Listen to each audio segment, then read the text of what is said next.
ನಮಸ್ಕಾರ ವೀಕ್ಷಕರೇ, ನಾಯಿ ಎಂದರೆ ಸಾಕು ಅದು ನಿಯತ್ತಿಗೆ ಹೆಸರಾದ ಒಂದು ಪ್ರಾಣಿ ಎಂಬ ಕಲ್ಪನೆ ನಮ್ಮ ಮನದಲ್ಲಿ ಮೂಡುತ್ತದೆ. ನಾಯಿಗಳು ಮನುಷ್ಯರ ಭಾವನೆಯನ್ನು ಅರ್ಥ ಮಾಡಿಕೊಳ್ಳುತ್ತದೆಯಂತೆ. ನಾಯಿಯ ಜೊತೆಗೆ ಒಮ್ಮೆ ಪಳಗಿದರೆ ಸಾಕು ಪ್ರೀತಿಯ ಹೊಸ ವ್ಯಾಖ್ಯಾನವೇ ಸೃಷ್ಟಿಯಾಗುತ್ತದೆ.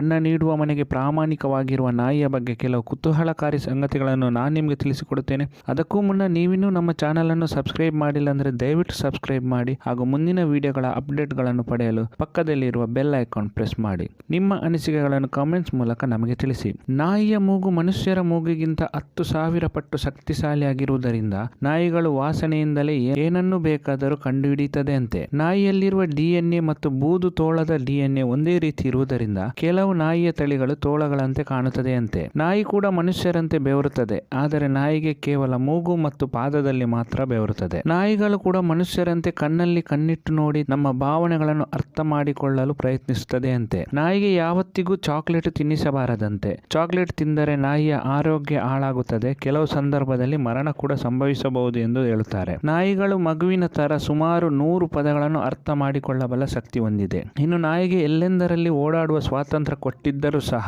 ಹಾಸಿಗೆ ಅಥವಾ ಸೋಫಾದ ಮೇಲೆ ಮಲಗುವುದಕ್ಕೆ ಅವಕಾಶ ಕೊಡಬೇಡಿ. ಅದಕ್ಕಿಂತಲೇ ಬೇರೆ ಹಾಸಿಗೆ ಅಥವಾ ಬಟ್ಟೆಗಳನ್ನು ವ್ಯವಸ್ಥೆ ಮಾಡಿ ಹಾಗೂ ಆಗಾಗ ಒಗೆದು ಸ್ವಚ್ಛವಾಗಿಡಿ. ನಾಯಿಯ ಮೇಲೆ ಏನು ಜಿಗಟೆ ಅಥವಾ ಉಣ್ಣೆಗಳು ಬಾರದಂತೆ ನಾಯಿಯ ಮೈ ಮೇಲೆ ಹಾಗೂ ಹಾಸಿಗೆಯ ಮೇಲೆ ಕೀಟನಾಶಕ ಪುಡಿಗಳನ್ನು ಉದುರಿಸಿ. ನಾಯಿ ಮರಿಯ ಊಟಕ್ಕೆ ಮತ್ತು ನೀರಿಗಾಗಿ ಪ್ರತ್ಯೇಕವಾದ ಸ್ವಚ್ಛವಾದ ಒಂದು ಪಾತ್ರೆಯನ್ನು ಇಡಿ. ನಾಯಿ ಮರಿಗೆ ಕಚ್ಚುವ ಅಭ್ಯಾಸ ಇದ್ದರೆ ಅದಕ್ಕಾಗಿಯೇ ಸಿಗುವ ಕೃತಕ ಮೂಳೆ ಹಾಗೂ ಆಟಿಕೆಗಳನ್ನು ಇಟ್ಟರೆ ಅವುಗಳನ್ನು ಕಡಿಯುತ್ತಾ ಇರುತ್ತದೆ, ಮನುಷ್ಯರಿಗೆ ಕಡಿಯುವುದಿಲ್ಲ. ನಾಯಿಗಳು ಮನುಷ್ಯರಂತೆ ಸಸ್ಯಾಹಾರ ಹಾಗೂ ಮಾಂಸಾಹಾರ ಎರಡನ್ನೂ ಸೇವಿಸುತ್ತದೆ. ನಾಯಿ ಮರಿಗಳಿಗೆ ಜನಿಸಿದ 3 ವಾರಗಳವರೆಗೆ ತಾಯಿ ಹಾಲೇ ಆಧಾರ. ನಂತರ 6 ವಾರಗಳವರೆಗೆ ರವೆ ಗಂಜಿ ಅಥವಾ ರಾಗಿ ಗಂಜಿ ನೀಡಬಹುದು. 6 ರಿಂದ 8 ವಾರಗಳ ನಂತರ ಬ್ರೆಡ್, ಬಿಸ್ಕತ್ ಹಾಗೂ ಬೇಯಿಸಿದ ಅನ್ನ, ಗಂಜಿ, ಚಪಾತಿ, ಮಾಂಸ, ಮೊಟ್ಟೆ ಹಾಗೂ ಮೂಳೆಗಳಂತಹ ಗಟ್ಟಿ ಆಹಾರ ತಿನ್ನಲು ನೀಡಬಹುದು. ಈ ಮಾಹಿತಿ ನಿಮಗೆ ಇಷ್ಟವಾಗಿದ್ದಲ್ಲಿ ದಯವಿಟ್ಟು ಈ ವಿಡಿಯೋವನ್ನು ಲೈಕ್ ಮಾಡಿ ಹಾಗೂ ನೀವು ಮನೆಯಲ್ಲಿ ನಾಯಿ ಸಾಕುತ್ತಿದ್ದಲ್ಲಿ ನಿಮ್ಮ ಮುದ್ದಿನ ನಾಯಿಯ ಹೆಸರನ್ನು ಕಮೆಂಟ್ಸ್ ಮಾಡಿ. ಹೊಸ ಮಾಹಿತಿಯನ್ನು ಮುಂದಿನ ವಿಡಿಯೋದಲ್ಲಿ ನಾನು ನಿಮಗೆ ತಿಳಿಸುತ್ತೇನೆ. ಎಲ್ಲಾ ವೀಕ್ಷಕರಿಗೂ ಧನ್ಯವಾದಗಳು.